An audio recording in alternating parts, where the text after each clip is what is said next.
And after that, we learned about like a little more complex, but it's still basic.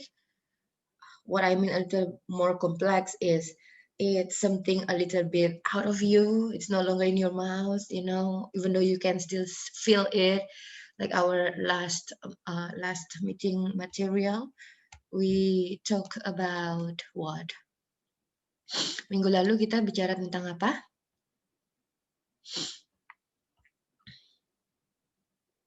Tentang apa minggu lalu? Font, phoneme, allophone, dan free variation.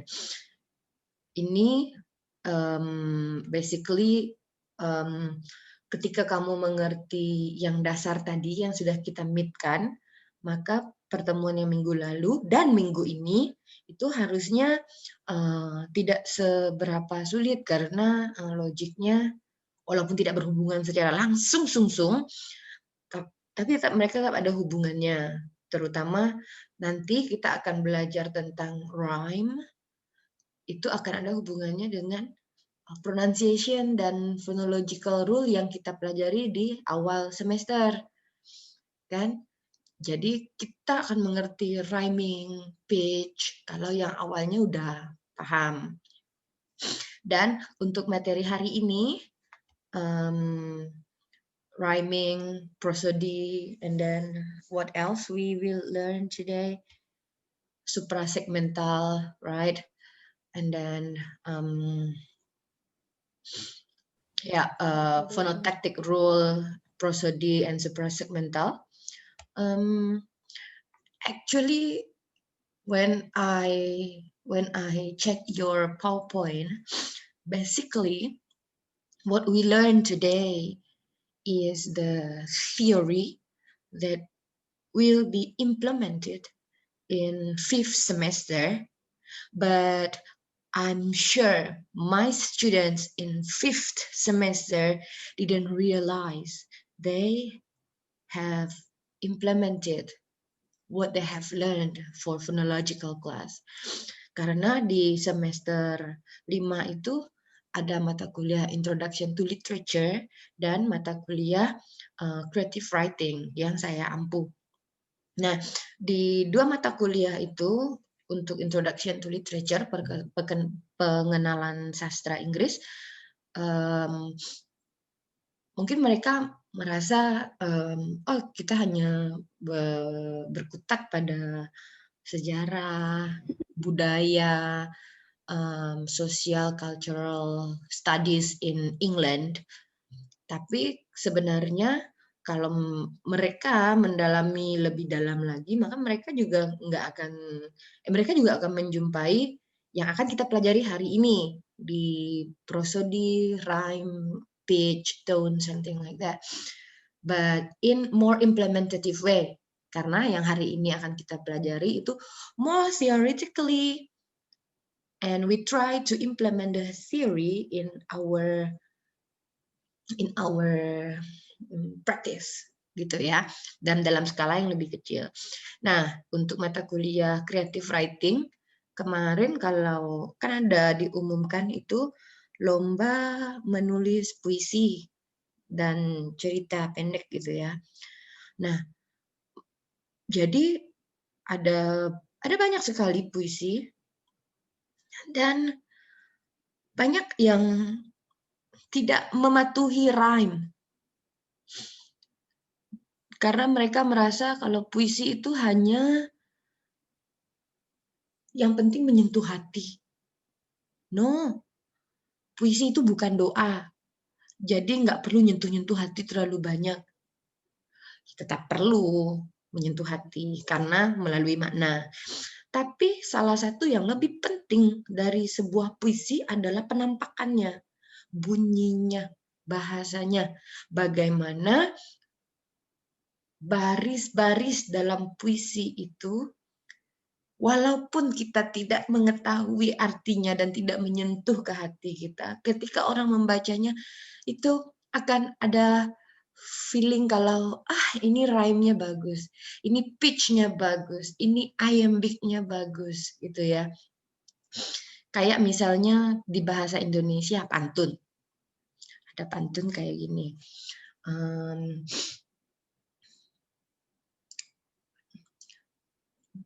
Apa tuh? Jual jala beli tali. Tali hilang di atas atap. Sejak ayam jadi polisi, banyak musang yang tertangkap. Kayak gitu. Biasa aja kan? Tapi kamu akan lebih merasakan lebih, dan kamu akan tahu, oh itu pantun. Kan? Karena apa? Karena rhyme-nya. Jual jala beli tali. Tali hilang di atas atap. Up. Sejak ayam jadi polisi. Banyak musang yang tertangkap. Up. Kayak gitu. Nah, ini puisi anak-anak. Jadi antara rhyming beli tali, dan polisi, dan si, boleh rhyming. Itu rhyming, tapi bukan rhyming sempurna. Karena kalau sempurna, dia harus sama-sama si atau sama-sama li. Misalnya jual jala atau untuk sejalah, karena lah tidak rhyming dengan ayam kan ya. Jual bayam beli besi. Sejak ayam jadi polisi. Itu lebih rhyming kan daripada jual jala beli tali kan? Nah, aturan-aturan seperti itu sebenarnya kalau kita waktu ditugaskan misalnya, atau ketika kita ada yang nikah nih atau ada kegiatan apa harus bikin puisi, kita kan hanya mikirnya beningnya apa ya, ini apa ya, bunyi udah gitu aja gitu kan. Tapi sebenarnya kalau kita memang anak bahasa gitu ya, yang mengerti ilmu tentang kebahasaan, maka kalian akan lebih aware dengan rhyming-rhyming seperti ini. Maka sebagai anak bahasa, maka kalian akan lebih memilih untuk bikin pantun yang tadi adalah jual bayam beli besi daripada jual jala beli tali. Kan? Untuk yang baris pertamanya pada pantun itu kan. Nah, seperti itu contoh kalau pantun, biar kalian mudah mengerti aja.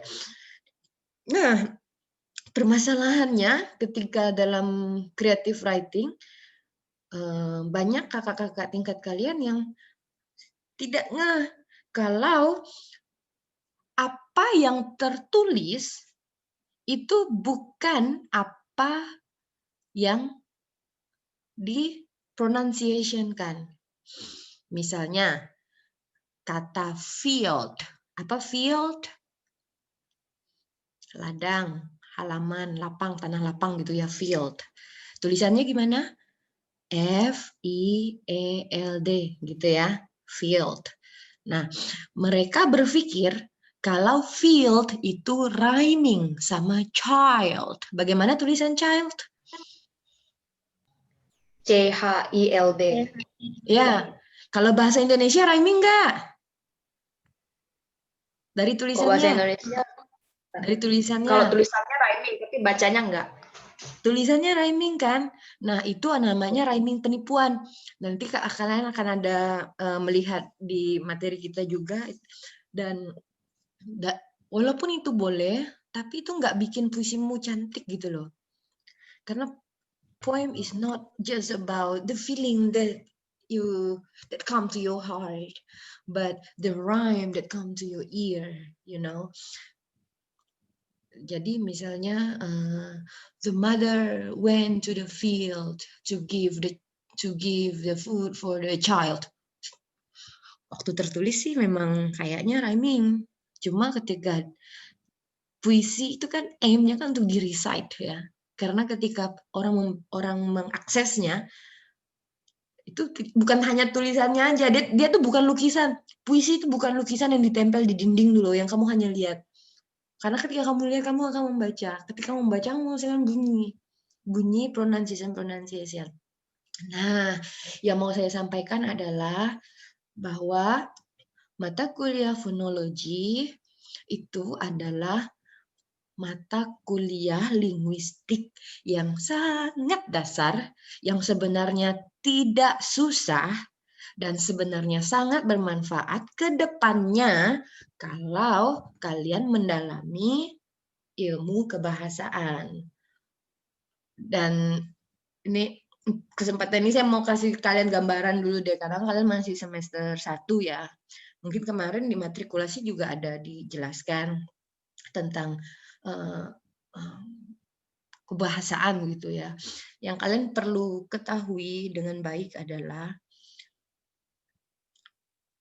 belajar bahasa itu tidak hanya mampu berbicara, mendengarkan, menulis, dan membaca. Itu tuh cuma skill terstandar. Itu skill terstandar. Kalau kalian anak hukum, kalian bisa baca bahasa Inggris, bisa menulis bahasa Inggris, ngomong bahasa Inggris, mendengarkan bahasa Inggris itu keren.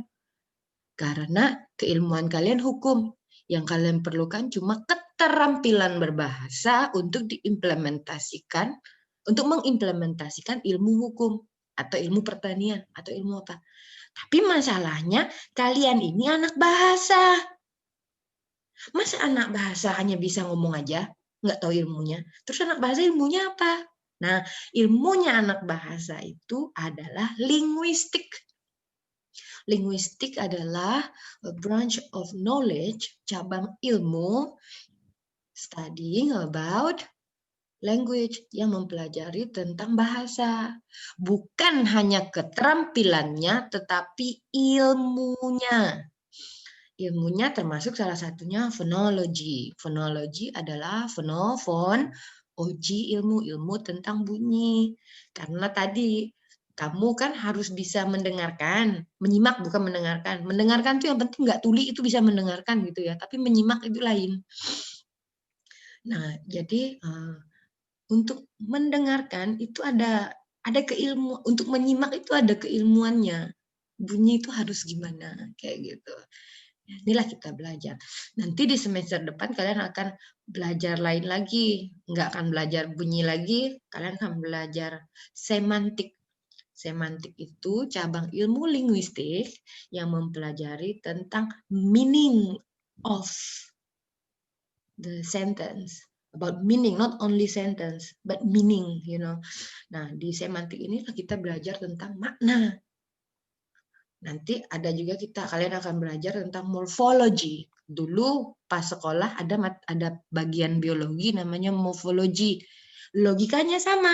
Morfologi itu adalah dalamannya bahasa. Jadi kalau kalian sekarang belajar kata yang hubungannya dengan bunyi, nah nanti kata berhubungannya dengan strukturnya. Misalnya nation. Nation, kata nation itu kan terdiri dari 2 silabul. Kalau kita membahas dalam fonologi ya, ne, ancient, right? Nah, dalam morfologi nanti juga akan mempelajari itu. Terdiri kata nation terdiri dari ne dan shen. Kalau kita melihat dari tulisannya itu akan kita belah lagi. Satu unit terkecilnya namanya morfem. Kalau unit terkecil dari bunyi itu kan namanya fonim.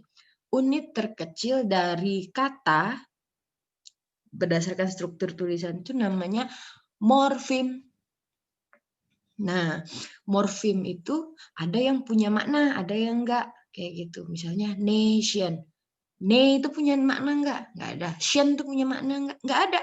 Tapi itu unit terkecilnya silabul kalau kita di fonologi. Di morfologi itu namanya morfem. Nah, ketika morfem bergabung bisa membentuk word. Nah, ketika silabul bergabung akan membentuk word dengan pronunciation yang dapat dimengerti. Kayak gitu. Nah, itu sepilas. Nanti kalian juga akan belajar tentang pragmatic, belajar tentang apalagi sintaks. Nah, sintaks itu hubungannya dengan grammar. Nah, grammar itu anak bahasa Inggris, mata kuliah grammar dasar itu kalau misalnya merasa keberatan, usaha gimana lah caranya, ikut proktor kek, tanya senior kek. Karena tadi grammar itu ibarat rumah tuh dia tuh fondasi. Kalau kamu tinggal di rumah, nengok nggak kamu fondasi rumahmu di mana? Nggak ada. Kamu nggak lihat kan fondasi rumahmu di mana kalau misalnya kamu tinggal di rumah. Tapi kalau fondasimu nggak bagus, gimana rumahmu berdiri, kan? Nah, jadi grammar tuh kayaknya nggak kelihatan. Tapi itu fondasi. Nah, jadi biar fondasi grammar ini tadi tuh kokoh, dikuatkanlah lagi dengan linguistiknya. Makanya anak bahasa itu harus mampu memahami bagian-bagian ilmu kebahasaan, gitu ya. Ini mumpung semester 1. Jadi kalau misalnya fonologi aja udah kesusahan, saran saya satu, belajar lebih giat lagi, tanya sama temannya. Terus tuh kalaupun seandainya kalian harus mengulang, terutama untuk yang kepengen lanjut S2, kepengen jadi peneliti, kepengen kerja di laboratorium bahasa kayak gitu ya, yang memang untuk mendalami keilmuan bahasa itu sebaiknya kalau misalnya nilai-nilai mata kuliah linguistiknya tidak memuaskan, saran saya kalau pendalaman materi, nggak boleh bilang ulang, bilangnya pendalaman materi. Kalau pendalaman materi, jangan ngambil di SA atau SP. Karena kalian hanya dapat nilai, mendingan ikut kelas lagi, dalami lagi, kayak gitu. Ya, banyak mahasiswa yang berpikir kuliah itu yang penting selesai gitu ya. Kayak nggak tahu kayak lari maraton kali dipikirnya kan ya, yang penting start terus finish kayak gitu kan ya. Udah tuh udah gitu. Mau di jalannya kayak apa, nggak menikmati pemandangan, nggak menikmati apa ya. Maraton kan gitu, beri aja, lari yang penting nyampai kayak gitu kan ya. No, kuliah itu lebih kayak randonnée kata orang Prancis bilang. Jadi jalan sambil lihat kiri kanan apa yang bisa dinikmati dan didalami gitu ya. Well, I talk pretty a lot karena normally juga kalau di kelas saya juga akan menyampaikan gitu kan, biar apa? Karena kuliah juga tugas saya tidak hanya menyampaikan materi fonologi pada kalian, tetapi juga memberikan gambaran kepada kalian. Kenapa mata kuliah terutama yang linguistik gitu ya, untuk anak bahasa itu penting. Lebih penting lagi ketika kalian akan menjadi linguist atau peneliti bahasa atau kuliah lebih lanjut S2, S3. I believe some of you really want to go further. Jadi fondasi rumahnya dikuatkan. Oke. Dan karena kalian dari pendidikan bahasa Inggris, kecenderungan yang saya lihat ya, mungkin saya salah, kecenderungan dari jurusan pendidikan bahasa Inggris ini, many of people in English education thinks that yang terpenting adalah bisa ngajar selanjutnya. Gitu kan ya, bisa ngajar. Misalnya kalian dari SPD bisa ngajar SMA, bisa ngajar apa. Itu kalau kuliah untuk cari kerja. Tapi ingat, kuliah itu nggak cuma buat cari kerja, tapi cari ilmu. Yang disuruh sama agama, kalau kalian religius, yang disuruh sama agama itu bukan cari kerja, cari ilmu. Ya, kalau cari kerja, kerbau di sawah pun kerja, gak? Kan? Kalau cuma mau cari kerja, ayam pun kerja, gak? Nyekir-nyekir. So, yeah. So that's what I want to say to you, even though it's pandemic, jangan menyurutkan semangat kalian belajar gitu ya, because your future is still far away, and whatever happened to your future, nanti it will be decided from today, dari hari ini juga kayak gitu. Jadi yang punya mimpi besar kejar aja gitu maksudnya, dan persiapkan dari sekarang. Siapa tahu ada yang pengen kuliah ke luar negeri gitu. Enak loh kuliah di luar negeri tuh. Jadi nggak cuma belajar, jalan-jalan apa, nengok kampung orang gitu ya, nengok Sutet gitu kan ya. Mereka kan ngeledekin saya, kau udah nengok Sutet kan di sana? Tahu Sutet apa? Eiffel Tower tuh dibilang mereka Sutet. Kau pergi jauh-jauh cuma nak nengok Sutet katanya. Okay, if you think so. Yeah, but it's interesting, you know. And again, nanti seiring kuliah saya kalau di mata kuliah linguistik gini agak itu ya, agak susah jual mimpi ya.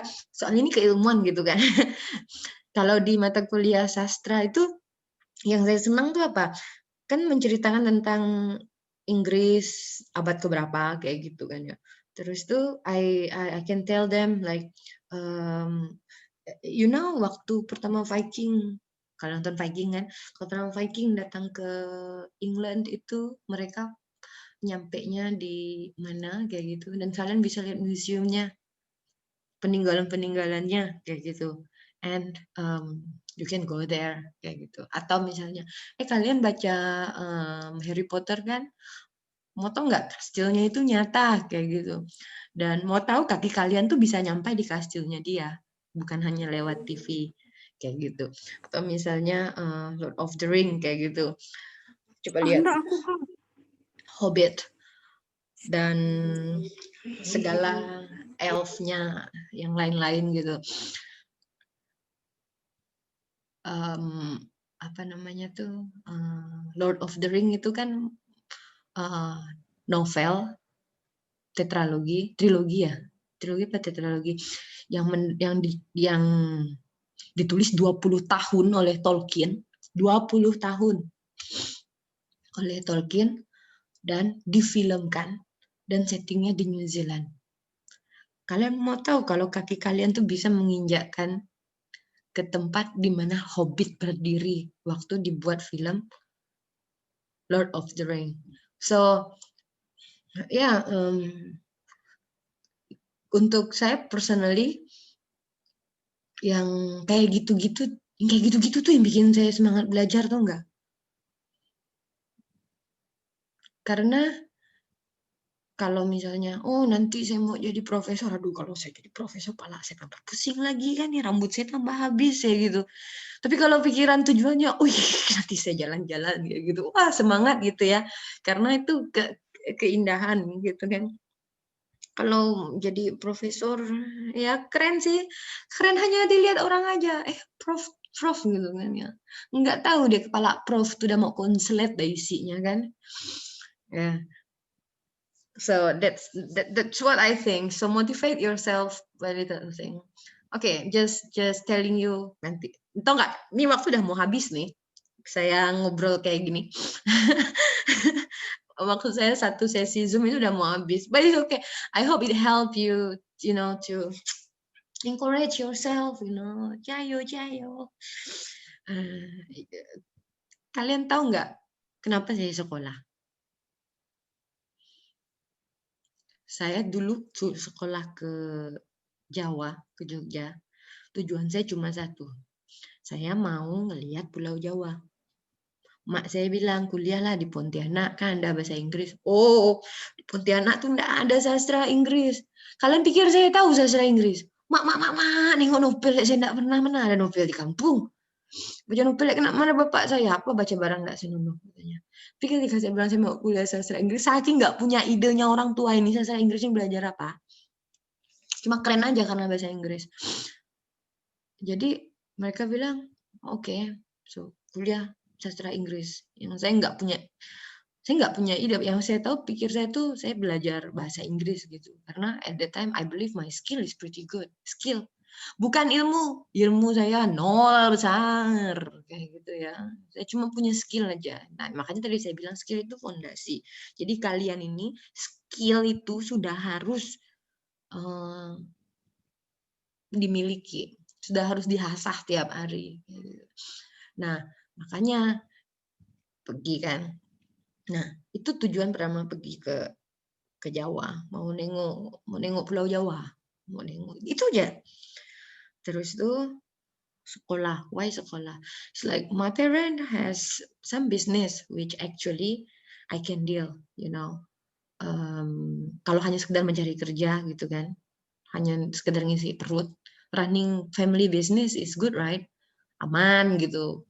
Bangun pagi ada anak buah, terus nanti ini dibersihkan ya, aneh jadi toke kayak gitu kan. Enak kan? Is that the life you really want? Like you just use your finger to say do that, do this, do this. No, that's not what I want. Terus kalau nggak ada anak buah harus ngelayan orang makan. Kalau nggak ada anak buah nanti nyuci piring lama. Saya bayangkan nyuci piring tuh, ya ampun Tuhanku, hambaku. Berat sekali hidup saya. Jadi saya hanya menghindari, bukan hanya, dan saya juga menghindari berkutat dalam kehidupan kayak gitu. Nggak mau, saya mau kehidupan yang lain yang saya sendiri nggak tahu. I want something else because I've been living that life kayak gitu kan. Hidup kayak di Sanggau tuh udah pernah gitu. Dan saya nggak mau menghabiskan hidup saya hanya untuk kayak gitu. Terus mau jadi apa? Saya juga nggak tahu sebenarnya. Cuma saya bilang saya kepengen jadi dosen. Dah, itu kan biar hati orang tua tenang gitu ya. Dan ibu saya bilang, tanya sama bapak saya, itu anak masuk sastra Inggris nanti dia kerja apa? Karena ibu saya nggak tahu saya bakalan jadi apa. Mau tahu bapak saya jawab apa?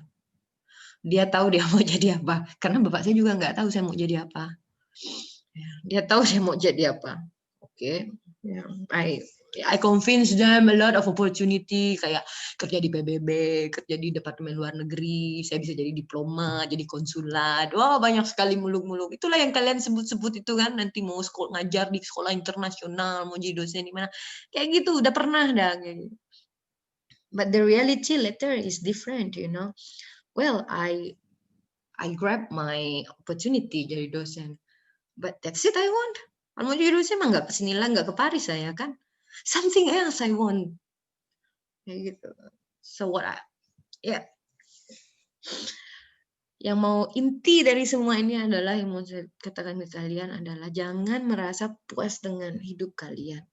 Dan jangan merasa puas dengan ilmu yang udah kalian dapatkan. Karena kalian tahu, yang kalian miliki itu nggak ada apa-apanya. Ya Allah, sumpah saya ingat sekali pertama kali ke Jawa dulu tuh. Saya rasa saya udah paling kece di kampung. Kalau ngomong sama guru bahasa Inggris saya tuh guru bahasa Inggris saya nggak mau ngomong bahasa Indonesia sama saya. Betapa kerennya saya rasanya.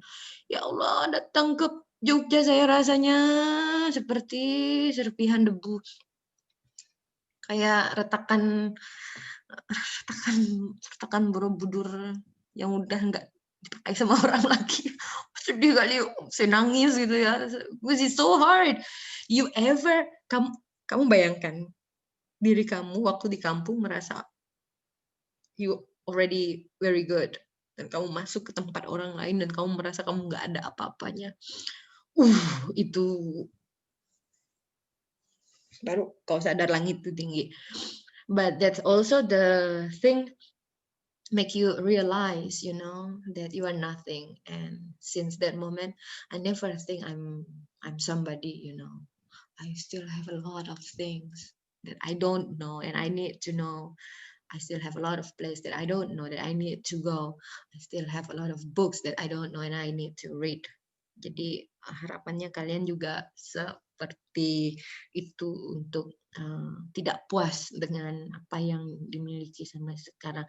Bukan berarti tidak bersyukur ya, tidak puas itu beda dengan tidak bersyukur. Ya, I'm grateful for what I have. Look, what I have achieved. I'm happy with that, but it's not the end. Yeah, I'm grateful, but it's not the end, you know. Oke, ya. Oke, setelah ini wejangan yang panjang kali lebar dari saya ini semoga bermanfaat dan terbawa mimpi kalian, dan ketika kalian bangun dari mimpi kalian, make your dream come true. And setelah ini kita akan presentasi.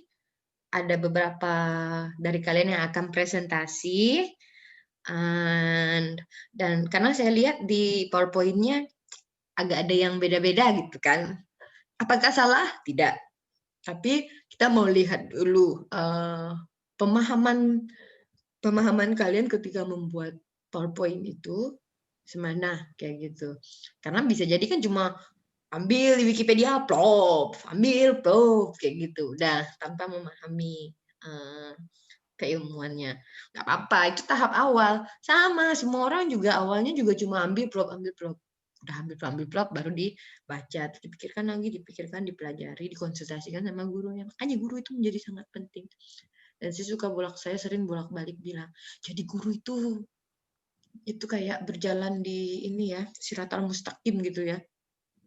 Kalau ngajarnya betul, itu siratal mustaqimnya tiba-tiba menjadi highway. Karena amal jariahnya banyak. Tapi kalau ngajarnya salah, jangan salah, dosa jariah pun ada. Kalau saya salah mengajar, kalian nanti salah lagi ngajar orang lain, alamak udahlah siratal mustaqim tuh kecil. Kena gusur lagi sama dosa jariah, mampus saya nih. Nah, jadi kita kembangkan MLM keilmuan kita, multi level marketing keilmuan kita, biar siratal mustaqimnya jadi highway gitu ya. Okay. So let's off and come back and get ready for your presentation. Come back ya. Off, come back. Okay, see you. Bye.